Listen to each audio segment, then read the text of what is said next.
We'll guide you through how to sign up and make a Netflix account. If you find this useful, then consider subscribing and liking the video. You can follow this guide on a phone or a computer. So when it comes to first making your Netflix account, you'll need to go into a web browser. So I'm going to open up Safari now. And then what we need to do is go and head to netflix.com. I've typed it in like so, and we can then press go. Here we are. To get started, enter in your email. Next, you can press get started. What's going to happen is a sign up link will be sent to your email, so you can press send link. The email will look like this, and we can then go and tap on it. The account's now created, so doing it this way means you don't have to have a password, which is really convenient. Now what we can do is go and finish the sign up, we can press there, and we need to go and choose our plan. So we've got these different options here. You can go through the different pricing with the different benefits. Go and choose how you want to pay.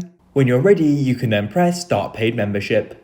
That's it, the membership has now been started. And so then what we can do is go onto our apps and go and sign in. For example, here I am here, I can go to the top right and press sign in. In our case, because we don't have a password, you can press use a sign-in code. Enter in your email. When you do this for the first time, you can then go and choose your profile here, or you can add a new one and start using Netflix. Leave a like if you found this useful.